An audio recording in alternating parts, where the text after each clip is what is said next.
ஓம் ஸ்ரீ வராகி தாயே போற்றி. என் அன்பு குழந்தையே, நீ என் மேலே வச்சிருக்க பக்தியையும் பாசத்தையும் பார்த்து மனம் குளிர்ந்து போய் உனக்கான வெற்றியை தருவதற்காக தான் சந்தோஷமாக ஓடி வந்தேன். ஆம் என் செல்லமே, இனிமே நீ யாருக்கிட்ட எதையும் போய் எதிர்பார்த்து நிற்காத அளவுக்கு உனக்கான அதிர்ஷ்டத்தை உன் கைகளில் கொண்டு வந்து கொடுக்க வந்திருக்கேன். இப்போதே உன் விருப்பங்கள் எல்லாவற்றையும் நிறைவேற்றி நீ ஆசைப்பட்ட வாழ்க்கையை அழகாக உன் கைகளில் ஒப்படைக்க போகிறேன். உன்னை கெடுக்கணும், உன்னை அழிக்கணும்னு எத்தனை பேர் முயற்சி செஞ்சாலும் அவங்க முன்பாக நான் வந்து நின்று உன்னை காப்பாற்றுவேன். என் மேலே பக்தியோட பாசத்தோட அம்மானு கூப்பிடுற உன்னை நான் எப்படி கைவிடுவேன்? உன்னை தூக்கி நிறுத்தித்தான் போகிறேன். நீ எப்போதும் துணிவாக தைரியமாக இருந்துடு என் செல்லமே. நீ கீழே விழுந்தா ஐயோ பாவம்னு சொல்கிறதுக்கு நிறைய பேர் இருப்பாங்க. ஆனால் நீ கொஞ்சம் முயற்சி செஞ்சு நல்ல நிலைமைக்கு வந்துட்டினா அதை பார்த்து சந்தோஷப்படக்கூடிய மனசு இங்கே யாருக்குமே கிடையாது. உன்னை யார் வெறுத்தாலும் சரி, உன்னை யார் மட்டமாக நினச்சாலும் சரி, அவர்கள் ஒவ்வொருவருக்கும் உன் வெற்றியே பதிலாக அமையட்டும். அந்த அளவுக்கு மாபெரும் வெற்றியாளனாக நீ மாறிடணும் என் செல்லவே. வாழ்க்கைனா தோல்விகளும் பிரச்சனைகளும் வரதான் செய்யும். ஆனால் நீ அதை கண்டு பயந்து ஓடாம தைரியமாக எதிர்த்து நின்னாதானே வாழ்க்கையை ஜெயிக்க முடியும். அடுத்தவன் நல்லா இருக்கானேன்னு அவன் வாழ்க்கையை பார்த்து நீ பொறாமப்படாத. அதே போல் அவங்கெல்லாம் நல்லா இருக்காங்க, எல்லாரும் சந்தோஷமாக ஜாலியாக இருக்காங்க, எனக்கு மட்டும் வாழ்க்கையில் ஏன் இவ்வளவு கஷ்டம்னு அழுது புலம்பாதே என் செல்லமே. உனக்காக இந்த வராகியம்மா நான் இருக்கேன்றதை ஞாபகம் வச்சுக்கோ. ஏக்கங்களையும் எதிர்பார்த்த விஷயங்கள் கிடைக்காத போது அதை நினச்சி வருத்தப்படுவதும் வாழ்க்கை கிடையாது. நீ என்ன எதிர்பார்க்குற, எதுக்காக ஏங்குறன்னு எல்லாமே எனக்கு தெரியும். நிச்சயமாக அதை உனக்கு கொடுக்க தான் போகிறேன். ஆனால் இப்போது அது உனக்கு கிடைக்காத பட்சத்தில் கிடைக்காததையும் இல்லாததையும் நினச்சி வருந்தாம என்னை முழுசாக நம்பினா, உன் வாழ்க்கையை உயர்த்துவதற்காக முயற்சி செஞ்சினா அதன் மூலமாக உன் நிலைமை உயரும். இந்த வராகியம்மா உன் வாழ்க்கையில் எல்லா விஷயங்களையும் அமைச்சு கொடுத்து என் ஆசீர்வாதத்தையும் அருளுவதற்காக தான் உன்னை தேடி வந்தேன். இப்போது இன்னும் சற்று நேரத்தில் உன் வாழ்க்கையில் மிகப்பெரிய மாற்றத்தை நீ உணரப்போற. உன் வேண்டுதல்கள் எல்லாவற்றையும் ஒவ்வொன்றாக நடத்தி கொடுக்க தான் போறேன் என் செல்லமே. உனக்கு இருக்கும் தடைகள் எல்லாம் நீங்கி நீ மகிழ்ச்சியோடு உன் வாழ்க்கையை வாழும்படி நான் உனக்கு துணையா இருப்பேன். ஒருத்தர் உன்னை மதிக்கிறதுனால நீ உயர்ந்திடவும் மாட்ட, அடுத்தவங்க உன்னை தப்பா பேசுறதுனால நீ தாழ்ந்து போகவும் மாட்டாய். ஏன்னா நீ யாருன்னு உனக்கு தெரியும் தானே. நீ பெரிய ஆளு, நீ நல்லவன், நீ திறமையானவன், பலசாலின்னு எவ்வளோ சொன்னாலும் நீ யாரு, உன்னுடைய தகுதி என்ன, திறமை என்னன்றது உனக்கு தெரியும். அதே போல் நீ கெட்டவன், நீ எதுக்குமே லாயக்கில்லை, உனக்கு எந்த திறமையும் இல்லை, நீ வேஸ்ட்டு, உன்னை வீணானவன் உன்னை எப்படி சொன்னாலும் நீ யாருங்கிறது உனக்கு தெரியும். மொத்தத்தில் நீ தான். வாழ்க்கையை நீ சரியாக புரிஞ்சுக்கிட்டினா யார் என்ன சொன்னாலும் அதை பற்றி கவலைப்படாமல் நீ செய்யணும்னு நினச்சதை சரியாக செஞ்சினா உன் வாழ்க்கை பயணம் சிறப்பாகவே இருக்கும். நீ தனியாக எத்தனையோ நாள் தனிமையில் மனசை உருகி அழுதுருக்க, வேதனைப்பட்டு கவலைப்பட்டு கஷ்டப்பட்டிருக்க. ஆனால் இனிமேலும் அப்படி அந்த கஷ்டமான சூழ்நிலையை உனக்கு கொடுக்கக்கூடாதுன்ற எண்ணத்தோடு தான் வெற்றி களிப்போடு வந்திருக்கேன். இத்தனை நாளாக நீ எதை நினச்சி வருத்தப்பட்டியோ, எதை நினச்சி கலங்கி நின்னியோ, எதுக்காக கவலைப்பட்டியோ, அது எல்லாவற்றிற்கும் ஒரு நல்ல முடிவை தரப்போகிறேன் என் செல்லமே. நீயும் தேவையில்லாமல் கோவப்படுறதை நிறுத்திக்கிட்டு, தேவையில்லாமல் கவலைப்படுறதை நிறுத்திக்கிட்டு மனசை அமைதியாக வச்சுக்கிட்டினா அதுதான் புத்திசாலி பிள்ளைக்கு அடையாளமாக இருக்கும். கோபமும் பயமும் தேவையற்ற விஷயங்கள். முதல்ல அதை உன் வாழ்க்கையிலேருந்து நீ அப்புறப்படுத்தினாலே உன் மனசுக்கு ரொம்ப அமைதியாகவும் நிம்மதியாகவும் மாறிடும். உனக்கு எந்த நேரத்தில் என்ன பேசணும்னு தெரில, எந்த நேரத்தில் பேசாமல் அமைதியாக இருக்கணும்னு தெரில. அதனால தானே பல பிரச்சனைகளுக்குள்ள மாட்டிக்கிற. எப்போவுமே நான் சொல்கிறத கேளு. அதிகமாக பேசினாலே அது ஏதாவது ஒரு பிரச்சனைக்கு வழிவகுத்துரும். முடிஞ்ச அளவுக்கு வாயை திறக்காம இரு. அதுவும் கோபமாக இருக்கும் சமயங்களில் பேசவே பேசாதே. தேவையற்றதை பேசி பிரச்சனைகளை அதிகமாக்கிக்காம, கோபமாக இருக்கும்போது பேசி அதை இன்னும் பெருசுபடுத்தாம, முடிஞ்ச அளவுக்கு கோபமெல்லாம் தீர்ந்த பிறகு நீ சொல்லணும்னு நினைக்கிற விஷயத்தை பொறுமையாக எடுத்து சொன்னால்தானே சரியாக இருக்கும். எப்போவுமே நல்ல பிள்ளையாக நீ இருக்கணும்னு நான் நினைக்கிறேன். நீயும் முடிஞ்ச அளவுக்கு பேச கற்றுக்கோ. ஏன்னா பேச்சு நிர்வாகம்தான் வாழ்க்கை நிர்வாகம்.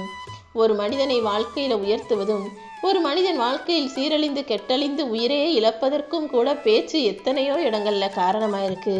நீ நல்லா யோசிச்சு பாரு. ஒருத்தர் பேசின பேச்சால இன்னொருத்தர் மனம் நொந்து போய் உயிரை விட்டவங்களும் இருக்காங்க. ஒருத்தர் பேசின பேச்சால அவங்க கொடுத்த தைரியத்தால மனம் உவந்து சந்தோஷமா முயற்சி செஞ்சு வாழ்க்கையில நல்ல நிலைமைக்கு வந்தவங்களும் இருக்காங்க. மொத்தத்துல ஒரு மனிதனின் பேச்சு தான் அவனுடைய வாழ்க்கையை உயர்த்தவும் தாழ்த்தவும் செய்யுன்றதை புரிஞ்சுக்கிட்டு உன்னுடைய வார்த்தைகளை ரொம்ப கவனமாக கையாள கத்துக்கோ. உன்னுடைய வாழ்க்கையின் ஒவ்வொரு நிமிஷமும் நீ பேசக்கூடிய பேச்சுக்கள்ங்கிறது உன் வாழ்க்கையை உயர்த்துவதற்காக மட்டுமே இருக்கட்டும். தேவையற்ற பேச்சுக்களை தவிர்த்திடு. பொதுவா நீ எதையாவது ரொம்ப ஆழமா யோசிக்கும் போதோ அல்லது ஏதாவது ஒரு விஷயத்துக்கு முடிவெடுக்கும் போதோ அதிகமா பேசாம உன் கவனம் முழுவதையுமே அந்த விஷயத்தில் மட்டுமே திசை திருப்பு. அமைதியாக யோசிக்கும் போதுதான் தெளிவு பிறக்கும். தெளிவான முடிவையும் எடுக்க முடியும் என் செல்லமே. அதே போல பேச்சை குறைச்சிக்கிறது மட்டுமல்ல, யாராவது அடுத்தவங்க பேசும்போது அவங்க சொல்றத நல்லா தெளிவா கூர்ந்து கவனி. அமைதியாக நீ கவனிப்பதின் மூலமாக அது உனக்கு நல்ல புரிதலை உண்டாக்கும். அதன் மூலமா நாளைக்கு உன் வாழ்க்கையில ஒரு முடிவு எடுக்கும் போதோ ஒரு பிரச்சனைன்னு வரும்போதோ அது உனக்கு வழிகாட்டுதலாக இருக்குங்கிறத புரிஞ்சுக்கோ. தெரியுதோ தெரியலையோ, யாராவது ஒரு விஷயத்தை பத்தி பேசும்போது அது உனக்கு எல்லாம் தெரிஞ்சது மாதிரி மூக்க நுழைச்சு பேசாத. உனக்கு தெரியாத விஷயத்தை பேசினாலும் சரி, உனக்கு நல்லா தெரிஞ்ச விஷயத்தை பேசினாலும் சரி, அல்லது உனக்கு தெரிந்தும் தெரியாமலும் தெளிவில்லாத விஷயங்களை யாராவது பேசும்போதும் சரி, முடிஞ்ச அளவுக்கு வாயை மூடிக்கிட்டு அதை அமைதியாக கூர்ந்து கவனிக்கும் போது அது உன்னுடைய அறிவுத்திறனை மேம்படுத்தும். எப்போதுமே பேசுறதை விட கேட்கறது தான் நல்லதுங்கிறத புரிஞ்சுக்கோ.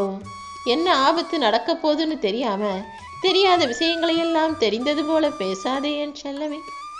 சில நேரங்களில் நீ இப்படிதான் பண்ற. அதாவது உனக்கு சரியா தெரிஞ்சிருக்காது, ஆனா அதை நீ பக்கத்துல இருந்து பார்த்த மாதிரியோ அல்லது எல்லாம் தெரிஞ்ச மாதிரியோ சில சமயங்கள்ல உன்னையும் அறியாமல் நீ பேசிடுற. அது இத்தனை வருஷமா நீ வாழ்ந்த வாழ்க்கையாலும் பழகின பழக்கத்தாலும் உனக்கு சுலபமாக வந்துடுது. இனிமேலாவது பேச்சை குறைச்சிக்கிட்டு தெரிந்தது தெரியாதது எதுவா இருந்தாலும் அடுத்தவங்களுடைய கருத்து அதில் என்னவாக இருக்குன்னு கவனிக்க பழகு. சில பேர் தேவையற்ற விஷயங்களை தேவையற்ற சமயங்களில் தனக்குத்தான் எல்லாம் தெரியும் மாதிரி பேசினாலும் அந்த இடத்தில் நீ வாதம் செய்யாதே என் செல்லமே. புரிஞ்சு பேசினாலும் சரி, புரியாம பேசினாலும் சரி, ஒருத்தவங்க கிட்ட போய் நீ வாதம் செய்யும் போது அது எந்த விதத்திலுமே உன் வாழ்க்கைக்கு பலனளிப்பதாகவோ பயனளிப்பதாகவோ இருக்காது. ஒரு சிலர் வேணும்னே சில விஷயங்களை புரிஞ்சுக்கிட்டு புரியாத மாதிரி பேசுவாங்க. சில விஷயங்களுக்கு என்ன சொன்னாலும் புரியாது. அப்படி புரிஞ்சுக்கிட்டு புரியாம இருந்தாலும் சரி, அல்லது இயல்பாகவே புரியாத மனிதர்களாக இருந்தாலும் சரி, அவங்க கிட்ட போய் நீ எதையும் எடுத்து சொல்வதோ அல்லது கஷ்டப்பட்டு விளக்கி சொல்ல பிரயத்தனப்படுவதோ வேண்டாம். எப்போதுமே மௌனமாக இருந்து அடுத்தவங்க என்ன சொல்றாங்கன்றது மட்டும் கவனமாக கேட்டுக்கிட்டீன்னா அதுதான் உன் வாழ்க்கைக்கு சரியான வழிகாட்டலாக இருக்கும்.